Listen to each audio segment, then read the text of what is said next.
नमस्कार, मैं हूं संतोष पाठक और आप देख रहे हैं द न्यूज लॉन्चर। देश के प्रधानमंत्री नरेंद्र मोदी और उनके विदेश मंत्री एस जयशंकर की विदेश नीति का खामियाजा किस तरह से भारत को भुगतना पड़ रहा है, उठाना पड़ रहा है, ये हमने भारत और पाकिस्तान के बीच में जो संघर्ष चला था, उस समय देख लिया था। तुर्की पूरी तरह से पाकिस्तान के साथ खड़ा था, चीन पूरी तरह से पाकिस्तान के साथ खड़ा था और भारत पूरी दुनिया में अलग-थलग खड़ा नजर आ रहा था। ये और बात है कि प्रधानमंत्री नरेंद्र मोदी दुनिया भर की यात्रा करते हुए सम्मान बटोरते जा रहे हैं। दुनिया भर के देशों में जाकर अपने करीबी मित्र धन्ना सेठ गौतम अडानी का धंधा चमकाने की कोशिश में लगे हुए हैं और इस बीच पाकिस्तान से बड़ी खबर आ रही है, अफगानिस्तान से बड़ी खबर आ रही है और पाकिस्तान ने एक बार फिर से भारत को बड़ा झटका दे दिया है। अफगानिस्तान जिसको लेकर केंद्र की नरेंद्र मोदी सरकार के जो ट्रोल आर्मी थे, भारतीय जनता पार्टी के जो ट्रोल आर्मी थे, वो ये कहने लगे थे कि देखो मोदी जी ने कमाल कर दिया,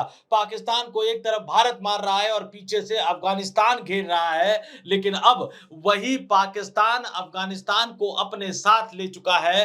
अफगानिस्तान पाकिस्तान के साथ मिलकर पाकिस्तान के रेल नेटवर्क की पहुंच सेंट्रल एशिया तक पहुंचाना चाहता है और जब मैं जिक्र पाकिस्तान का कर रहा हूं तो चीन को भी इसमें जोड़ लीजिएगा और एक बड़ा झटका, एक बड़ा कूटनीतिक झटका नरेंद्र मोदी सरकार को मिलता हुआ नजर आ रहा है और ये मोदी सरकार को मिले कूटनीतिक झटके से ज्यादा हमारे देश के लिए एक बड़ा राजनीतिक झटका माना जा रहा है। और सबसे बड़ी बात है कि इस फैसले को जो नाम दिया गया है, इस फैसले को लेकर जो बैठक हुई है और इस फैसले को आने वाले दिनों में किस तरह से लागू किया जाएगा और केंद्र की नरेंद्र मोदी सरकार ने पिछले कुछ महीनों के दौरान अफगानिस्तान के फ्रंट पर कितनी बड़ी-बड़ी गलतियां की है और गोदी मीडिया ने उन गलतियों को किस तरह से मोदी का मास्टर स्ट्रोक करार दिया है। अपनी इस स्टोरी में मैं एक-एक करके तमाम तथ्य आपके सामने रखने जा रहा हूं। पहले थोड़ा-सा संक्षेप में बता दूं कि आखिर ये पूरा मसला क्या है।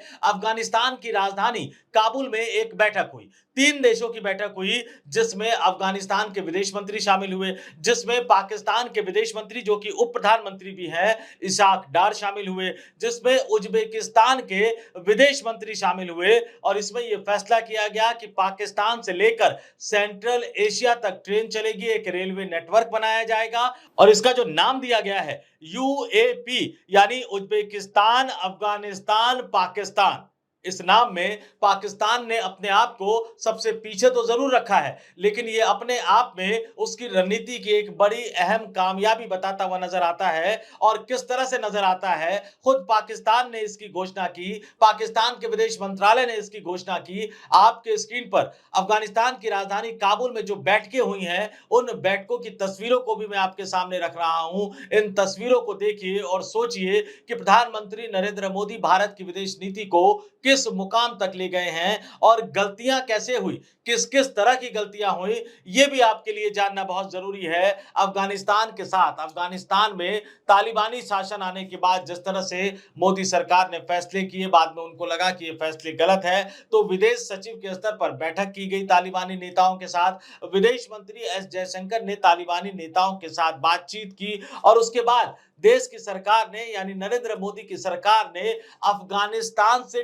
ठोस और तर्कपूर्ण बात किए बिना, ठोस आश्वासन लिए बिना जिस तरह से उपलब्धियों का ढिंडोरा पीटना शुरू कर दिया, जिस तरह से गोदी मीडिया ने यहां उनकी उपलब्धियों का ढिंडोरा पीटना शुरू कर दिया, उसकी वानगी भी देखिए कि एससीओ की बैठक हुई थी चीन में, संघाई सहयोग संगठन की बैठक हुई और उसमें रक्षा मंत्री राजनाथ सिंह शामिल हुए और क्या कहते हुए नजर आए। उन्होंने कहा कि भारत जो है वो अफगानिस्तान का सबसे बड़ा साझेदार है और इसके बाद भारत अफगानिस्तान संबंधों को लेकर बहुत सारी बातें बोलते हुए आए।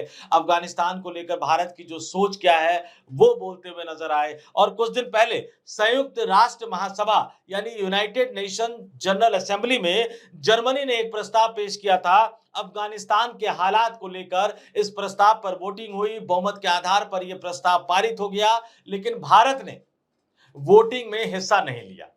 अफगानिस्तान पर एक प्रस्ताव आया, जर्मनी ने उस प्रस्ताव को पेश किया, भारत ने उस वोटिंग में हिस्सा नहीं लिया और क्यों हिस्सा नहीं लिया उसको जस्टिफाई करने के लिए कई तरह के तर्क मोदी सरकार की तरफ से, मोदी सरकार के अधिकारियों की तरफ से दिए गए। लेकिन आपके स्क्रीन पर मैं अदानी मीडिया यानी एनडीटीवी मीडिया का एक स्क्रीनशॉट दिखा रहा हूं और देखिए कि अफगानिस्तान पर संयुक्त राष्ट्र महासभा में हुए मतदान से भारत के बाहर रहने के फैसले को किस तरह से अदानी मीडिया मोदी सरकार का मास्टर स्ट्रोक बता रहा है।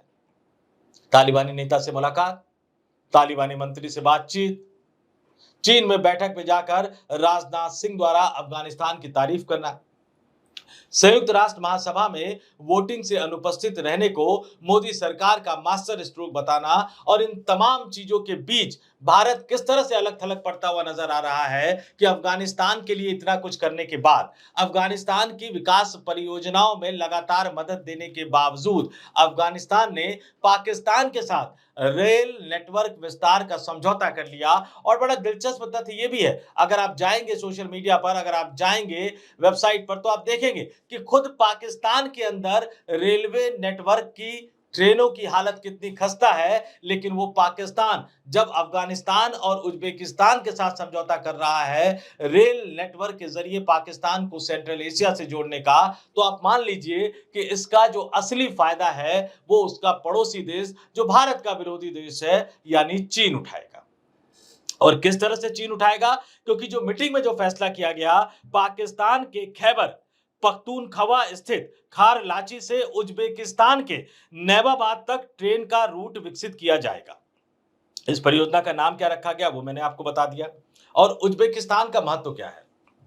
उज्बेकिस्तान एक ऐसा देश है जो सिल्क रूट पर पड़ता है और यह सिल्क रूट, गौर से सुनिएगा इस बात को, यह सिल्क रूट यानी रेशम मार्ग चीन को मध्य एशिया के देशों से जोड़ता था और फिर यही रूट आगे बढ़ते हुए यूरोप तक जाता है। और ऐसे में यह परियोजना सिर्फ पाकिस्तान, अफगानिस्तान या चीन तक सीमित नहीं रहेगी, बल्कि चीन की जो पहुंच है वो रेल नेटवर्क के जरिए पहले सेंट्रल एशिया तक पहुंचाएगी और फिर यूरोप तक पहुंचाएगी। और इसीलिए पाकिस्तान के विदेश मंत्री, पाकिस्तान के उप प्रधानमंत्री ने सोशल मीडिया पर पोस्ट कर अपनी इस उपलब्धि को सामने रखा।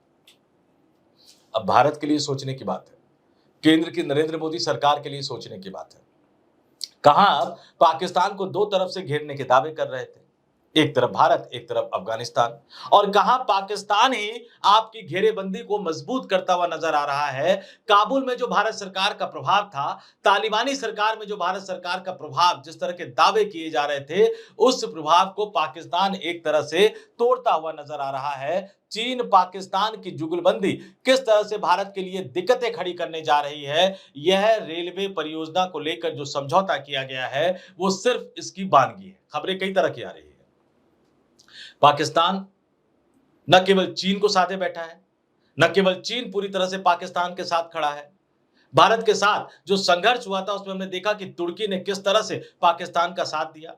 हाल ही में रूस ने भी पाकिस्तान के साथ समझौता किया और अमेरिका तो पूरी तरह से पाकिस्तान के साथ खड़ा है। खबरें यहां तक आ रही है कि 19 वर्षों बाद अमेरिका का कोई राष्ट्रपति पाकिस्तान जाने की तैयारी कर रहा है।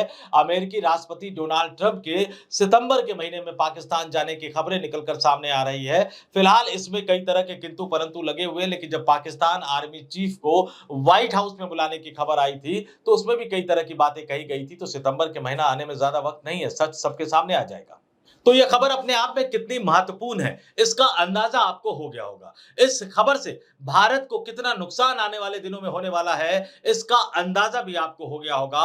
और जब आपको इस बात का अंदाजा होगा कि दुनिया में भारत वैश्विक स्तर पर भी अलग थलग पड़ा हुआ है, पड़ोसी देशों के स्तर पर भी अलग थलग पड़ा हुआ है और पाकिस्तान एक के बाद एक कामयाबी हासिल करता हुआ नजर आ रहा है, पाकिस्तान को मिलने वाली हर कामयाबी कहीं ना कहीं ये साबित करती हुई नजर आती है कि देश के प्रधानमंत्री नरेंद्र मोदी और उनके विदेश मंत्री डॉक्टर एस जयशंकर कितनी बुरी तरह से फेल हो गए हैं। राहुल गांधी ने एक बार लोकसभा में कहा था कि चीन और पाकिस्तान को एक साथ नहीं आने देना यह भारत सरकार की विदेश नीति का अभिन्न अंग रहा है। लेकिन दुर्भाग्य से देश के प्रधानमंत्री बनने के बाद मोदी सरकार ने विदेश नीति के इस स्तंभ को तोड़ मरोड़ दिया। हालत यह है कि आज चीन न केवल पाकिस्तान के साथ खड़ा है, बल्कि चीन ही नहीं, अमेरिका और रूस भी पाकिस्तान अफगानिस्तान के साथ खड़ा नजर आ रहा है और जिस अफगानिस्तान के विकास में भारत ने हमेशा महत्वपूर्ण भूमिका निभाई, वो अफगानिस्तान भी भारत को गच्चा देता हुआ नजर आ रहा है। संसद का मानसून सत्र शुरू होने जा रहा है। निश्चित तौर पर विपक्षी राजनीतिक दल मोदी सरकार की असफल विदेश नीति को लेकर सरकार को घेरने की कोशिश करेंगे, लेकिन एक तरफ जो ट्रोल आर्मी के जरिए मोदी साहब अपने आप को विश्व गुरु साबित करने की कोशिश में लगे रहते हैं, तो देखते हैं देश की संसद के अंदर, लोकसभा और राज्यसभा के अंदर विदेश नीति को लेकर मोदी सरकार इस बार किस तरह के दावे करती है, किस तरह की बातें करती है। लेकिन जमीनी हालात उनके दावों और उनके वादों से बिल्कुल उलट है और इस समय निश्चित तौर पर भारत को एक सही विदेश नीति की जरूरत है। पता नहीं मोदी सरकार इस बात को समझेगी या नहीं समझेगी। इस वीडियो में इतना ही। मुझे यानी संतोष पाठक को दीजिए इजाजत। आप तमाम लोग देखते रहिए द न्यूज लॉन्चर। नमस्कार।